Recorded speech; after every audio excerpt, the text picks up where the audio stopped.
this is a paper with Daryl Fairweather, Matt Kahn, and Sebastian Sandoval Velasquagua. Um, this picture right here is a good sort of description of the paper.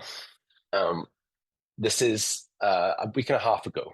An area in Kentucky had unexpected storms, unexpected from the U.S. government's perspective. Storms that hit.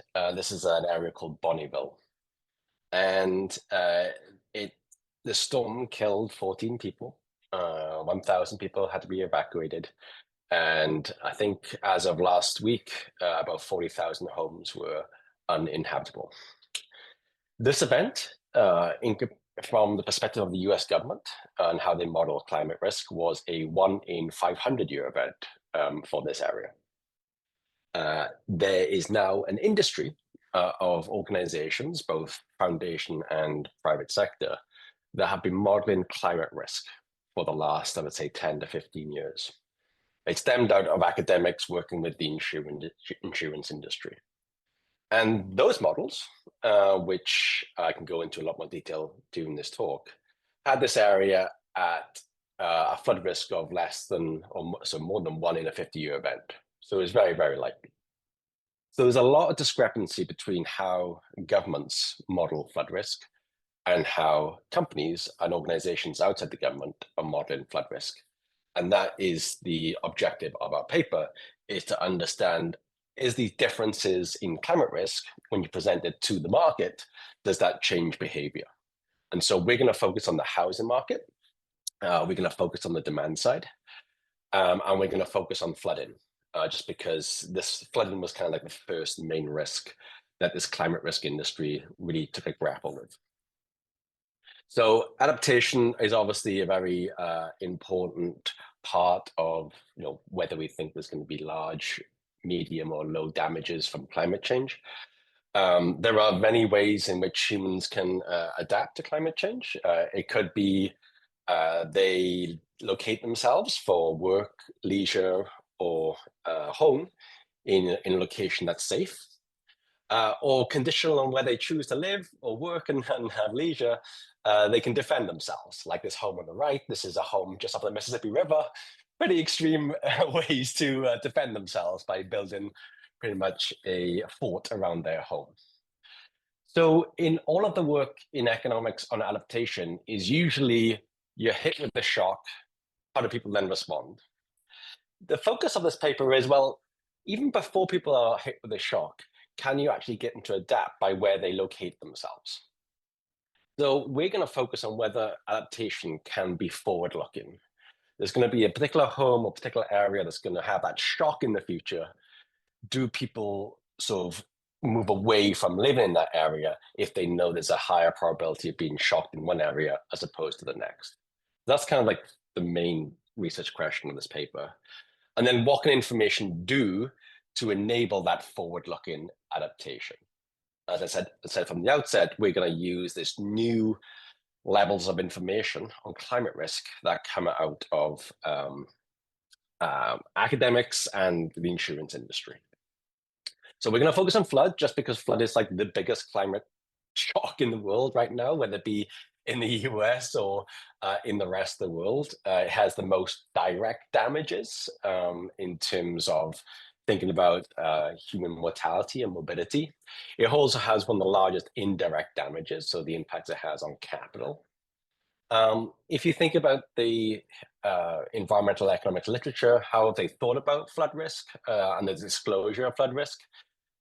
They kind of think that this market is operating perfectly, that people have the right information about flood risk, and that they can easily insure themselves. I think what we hopefully demonstrate in our paper that that's not true.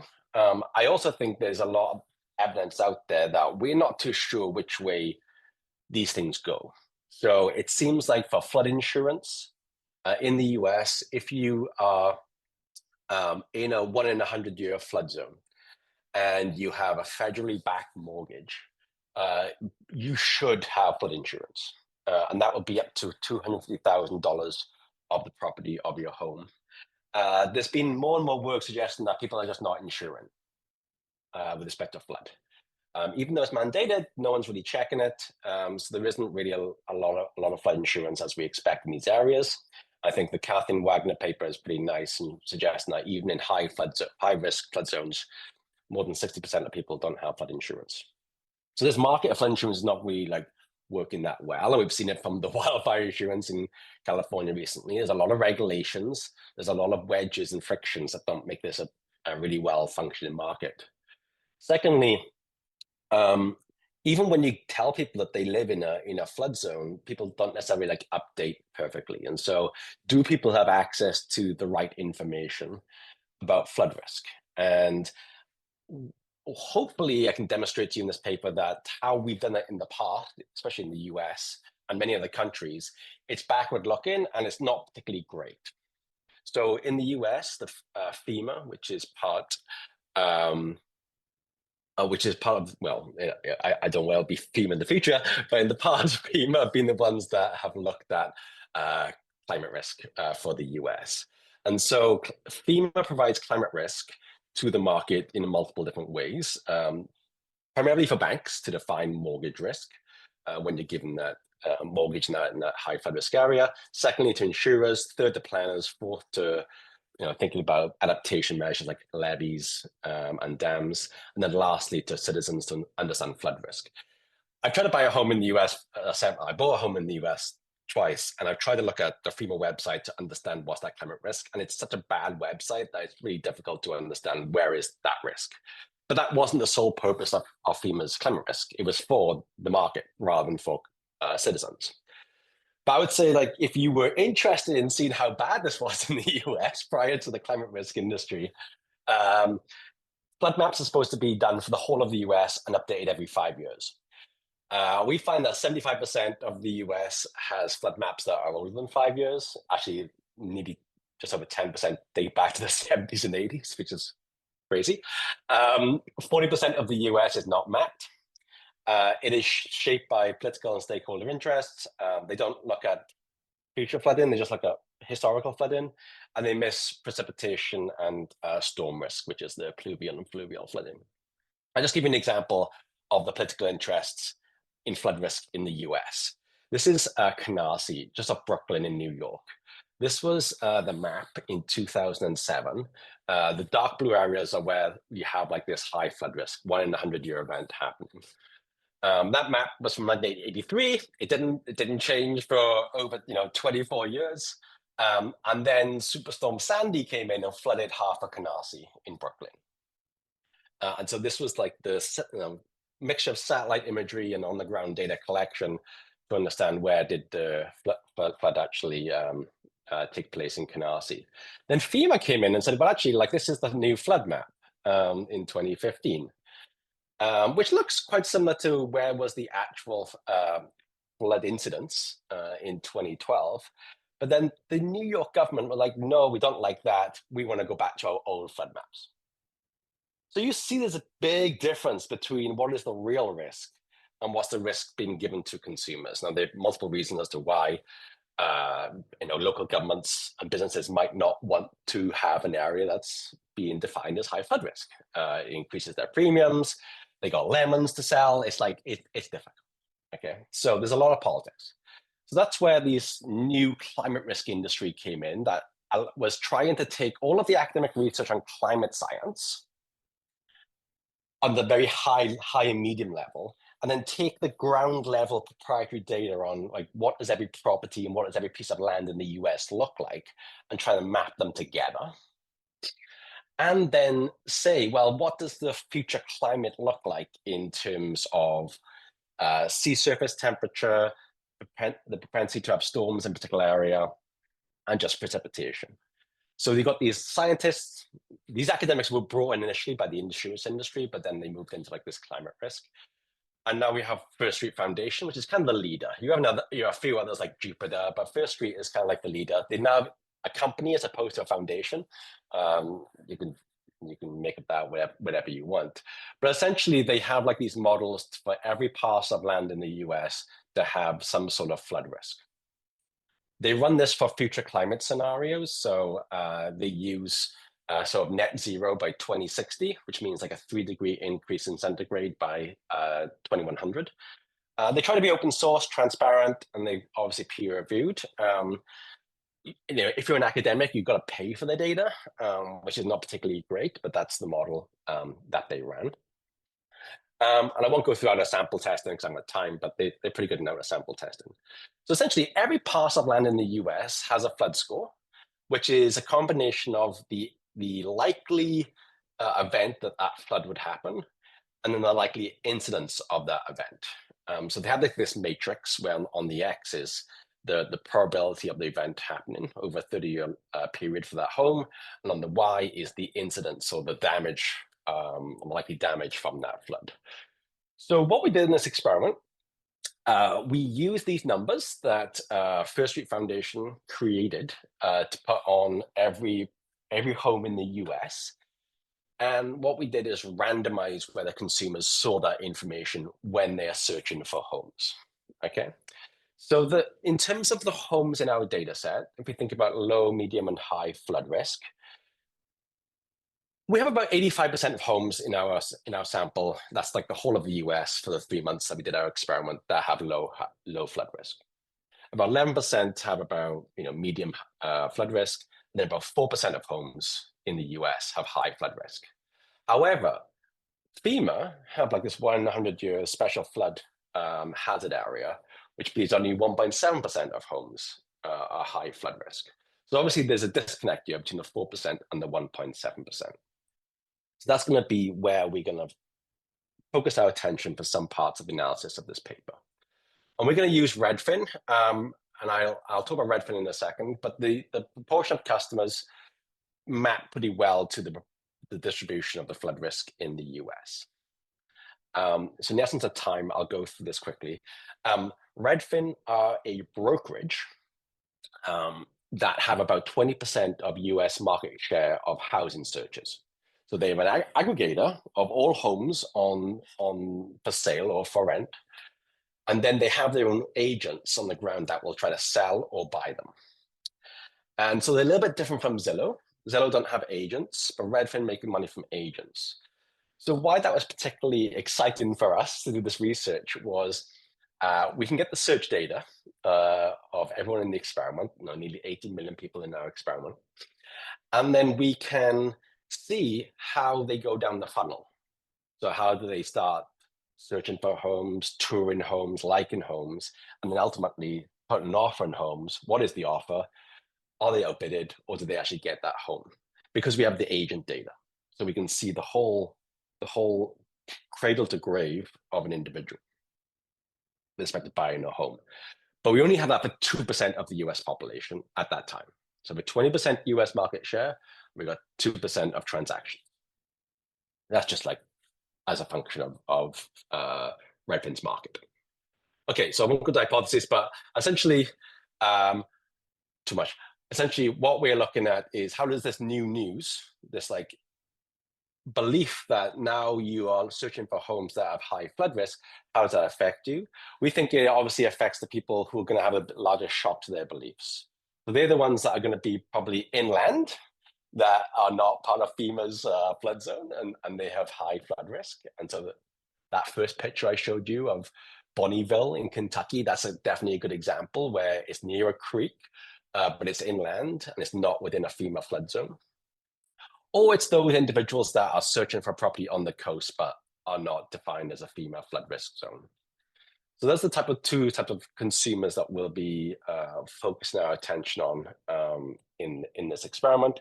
But just a caveat, we are not going to be able to say anything about if this information does change behavior, why. And you can think about many mechanisms as to why this information could change behavior. People think it might increase the damage cost. It could increase mortgage rates. It could increase insurance premiums. You might think now you've got a lemon on that you've got to sell in the future. You don't want to do that. Like there's a lot of issues. It could be psychological cost as well. It could be, oh my God, I got to deal with a bloody more difficult flood for my home and so forth. So there's a lot of mechanisms that you could think about as to why this information might work that we're not going to go into here. But again, future research could definitely go into that. So just to give you what Redfin looks like, it's a standard app to look for a home. You on the left-hand side, you put in your parameters of like price, number of bedrooms, bathrooms, and then any property type. You can put in your price cap and floor of the property that you want. Then when you click on get done, you get this map of where you live with all the homes in that area. And then you can like click on a home to see it. If you are a registered user, you get to save your home, you get to favorite homes, and you can have some other functionality as well. So essentially what we did is as you scroll down the app, you get a lot more information about the home. So you get like public facts, the estimate that Redfin believes is the price, neighborhood information, and so forth. So what we did randomly in Redfin, we just insert this tab right here, which is about halfway down the page on the website and halfway down the page on the app. And that would tell you the flood risk. You click on that tab with the downward arrow, and then you get this extended information, which says this is the flood risk, 6 out of 10, and here's the likelihood of the flood risk over the 30-year period. Okay, that is the treatment. We randomize that at the individual level across 70.5 million individuals from early October 2020 to early January of 2020. So randomization was at the individual level. If you weren't a registered user and you used an app and your laptop to look for a home, you could be in treatment and control simultaneously. If you are a registered user, we know what devices that you have, and so we randomize you at the sort of the user level, which includes all your devices. So all of our analysis will look at the registered users because we can guarantee that you get full compliance with assignment, and that there'll be no, any sort of SEPA violations that we might get if someone's treated on control. So that's kind of the randomization and design. So we're not randomizing at the property level, we're randomizing at the individual level. As soon as they enter Redfin on the website or the app, doing that 3 months, they're randomly assigned into either being the experiment or not on that day. And then they get an equal probability of being in treatment or control. So it's very much like a classic A/B test on an app. And this was actually the randomization procedure that Redfin used for all of their experiments they ran. The expensive part was, trying to use engineers' time to get this into the app. Once we get that, the randomization was quite straightforward. Okay, so I just went through all that. I'll just go through 3 levels of analysis. One is on the search behavior. So what happened when people had this information? How does it affect their search? Secondly, how does it affect their engagement with properties? And ultimately, did they make different offers on homes because of the information? And lastly, if we've got time, we'll go through the hedonic equilibrium analysis. And we're going to leverage the fact that we've got nearly 80 million consumers randomized across the whole of the US to see how this impacts on prices. Okay, just to give you in terms of like what people are searching for on Redfin, they search for quite, on average, what the average home is like, apart from this. People love to dream when they're searching for homes. And so the average price in our time period for a home is about $470,000. So people are obviously like to dream and think about a home. Like my wife does this all the time. She looks at nice homes in the area to see where we could live, maybe in the future or whatever. But it's kind of interesting that the search literature believes that search is always a cost. People who I know use Redfin use it for leisure, the dream, essentially. But like this is the average search. So we've got just a classic diff and diff specification. We are throwing nothing else in the regression apart from the variable for whether you are in the intervention time period or not. And we got the dummy variable for whether you're in treatment or not, and just the interaction term. So first of all, we look at whether does the search of the flood score change over time as people are given this information. As I said, but as I've shown, when you are looking for a property, you can't filter on flood risk. So this has to be like organic search and behavior that changes the flood score. So what we find is for those individuals that are looking for low flood risk before the experiment starts, we shock them with the information that those homes are low that they're looking at. Doesn't really change their behavior at all. They just keep on searching for similar types of flood score homes. However, for the high flood risk, that's where we see the largest change. So for those individuals who were looking at, on average, high flood risk homes before the experiment starts, when we give them that information, the average flood score of the homes that they are looking at during the experimental period drops by about 5%. So rather than looking at homes that are 9, they're now looking at homes that are, say, 8.5 on average. That's the main sort of result on the search. And we definitely see that the longer that you're in the experiment, as I said, like we can't control when people come onto the app. That's a sort of like idiosyncratic shocks that we can't control. Once they come on, they randomize. And what we find is like the longer that you're in the experiment, the larger the effect that the treatment has. So if you're on it for more than 2 months, searching for a home, it can get to about a 10% treatment effect. So rather than looking for a home that's a 9, you're looking for a home that's an 8 on average. We've done this by cohorts as well, and we get similar results. It's not like the people who are searching at the start in October are different from those who come on in, say, November. Okay.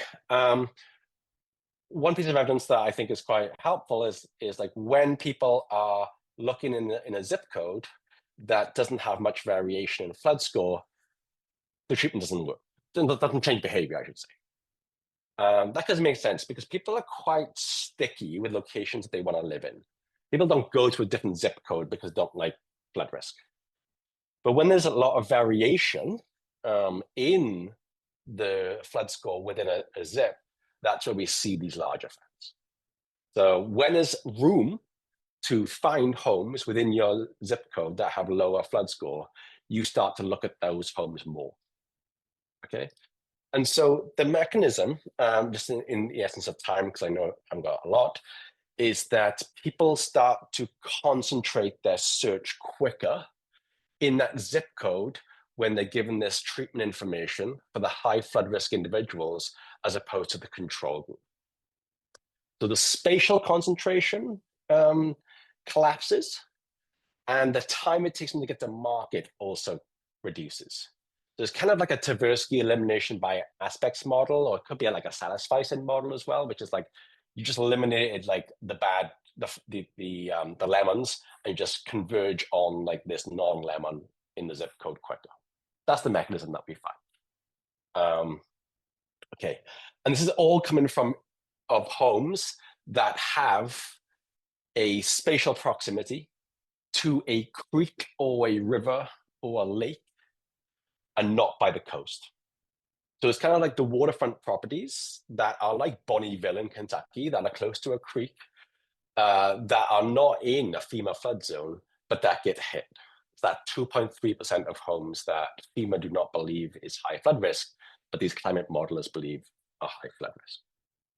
Okay, people trade off a little bit of walk score, transit score, and bike score, but there's no trading off of price or the size of the property or bedrooms. Like people want a 3-bedroom place, they want a 3-bedroom place. Flood score is not going to change that, but it'll change the location of where they go in that zip. That's the sort of the trade-off that we are seeing here. We don't find that it pushes people like really, really far inland, so they got an increase in other risks. We do see an uptick in the fire risk. This was not given to them, by the way. This information was private, it wasn't public, but we had the information from the modelers. So it seems like a little bit higher fire risk, a little bit lower heat and wind risk, but not significantly so. We don't find differences by the income that you're searching from or the income levels that you're searching to in terms of the property level, property price, or the neighborhood average income. But I think what's really interesting is the politics. In this experiment, different now for all of the aggregators in the homes, they put this section on the climate risk. When we did the experiment, Redfin didn't mention the word climate, it just said flood risk. And what we see is that there's just no difference in whether that county, or actually lower than the county that you're looking from, or looking to is a Biden or a Trump. It seems like this information had very similar effects on whether you are, right or left in terms of where you live, which I think is really interesting.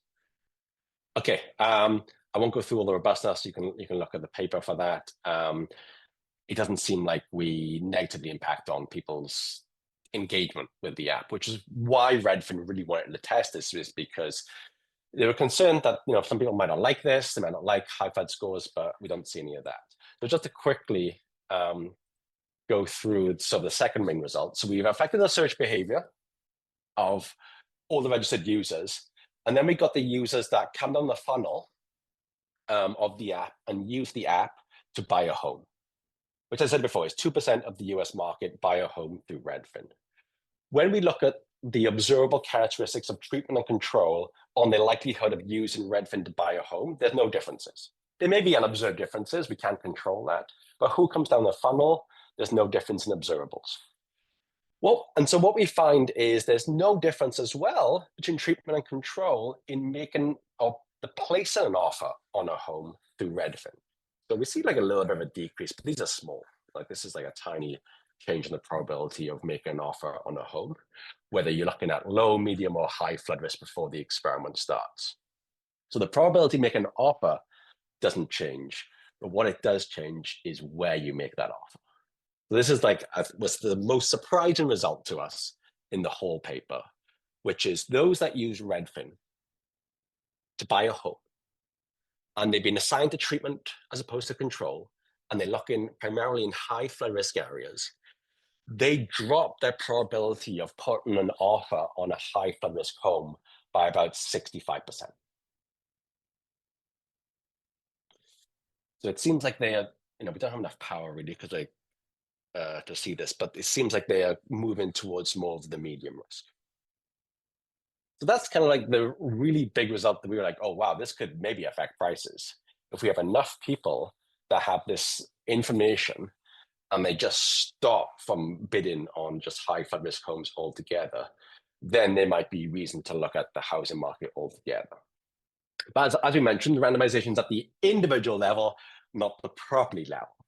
So this gives us a bit of a difficult task. It's like, how do you look at the individuals as opposed to properties?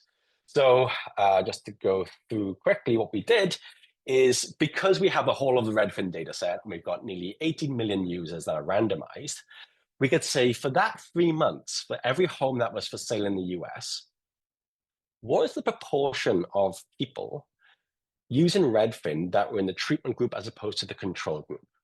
And because of just the law of large numbers, we're going to have like this normal distribution. Obviously, the homes down here where 20% of those looking at the home were treated versus up here where 80% are treated, this is because of small sample sizes. Because some of them of the homes have say 5 users altogether looking at the home, and this is where 4 of them would be treated just randomly. This is where 1 of them would be treated randomly. So we're going to use the randomization that what we have to give us that distribution.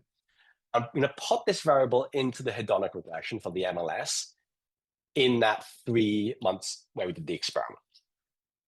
And what we find is that for the high flood risk homes where they were inland, very much in line with our search behavior results, we find there's a significant drop in prices as we increase in the number of people who have been assigned to treatment as opposed to control for that home. So this is a 1 percentage point increase in the exposure of individuals looking for a home on Redfin in the high group. This equates to about if we go from like 0 to 100%, that equates to about just under $7,000 decrease in the home value.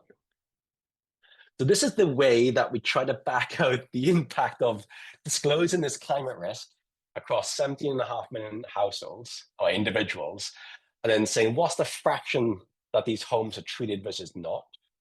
So it's kind of like a little bit like Crepon, Duflo, Q3 2013, where they randomize in the intensity of an area that has treatment versus control. We're just allowing randomization to like give us that distribution. But we definitely see that there's a price drop by just under 2% if we go from 0 to 100. But Redfin didn't have the whole market. Redfin had 20% market share, and only just under half of the people went into the experiment. So if you extrapolate linearly, going from 0 to 100 for the whole market, using the first sort of Redfin estimates we got here for the whole market, we find like an $80,000 price decrease of going from 0 to 100. So no one knowing about it to everyone in the market knowing about it. Now, it could be concave, convex. We're not taking a stance of what it could be. If we went linearly, we get 80,000. That's not crazy given what is the cost of a flood in the US. So the cost of a flood in the US is about, I think the FEMA estimate is about $66,000. So that's just like the direct cost of a flood in the US. If you incorporate any of the, the mental cost, psychological cost, there could be good reason as to why that number might be large. So overall, I think we found that this randomized information at the individual level led to a decrease in the likelihood of looking for properties with high flood risk. It lowered flood risk organically from just trial and error searching and then concentration of the search.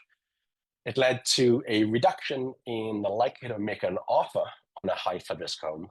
And we definitely see that across the market for that 3-month period we ran the experiment, that it led to about just under a 2% decrease in prices in our experiment. And then you can extrapolate differently however you want.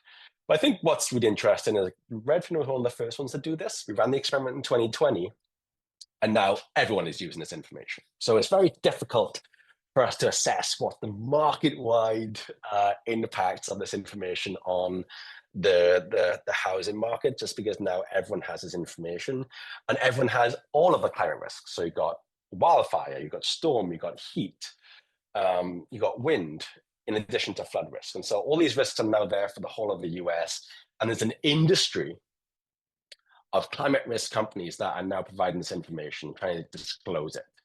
There's been no good attempt of seeing are all these models given the same results. That'll be an expensive endeavor for an academic to run, but someone should do it. Buy all these models and see how different they are in the climate risk. But this industry is growing. Insurers love it. Individuals, as you've seen from this experiment, like it. They're not perturbed by it. And I think this hopefully will maybe affect the supply side over time. We just focus on the demand side here and try to be very precise about the demand side. But now the supply side has this information. They might start to build on higher ground and look for this, look for low flood risk areas to build property in the future. So thank you all for your time.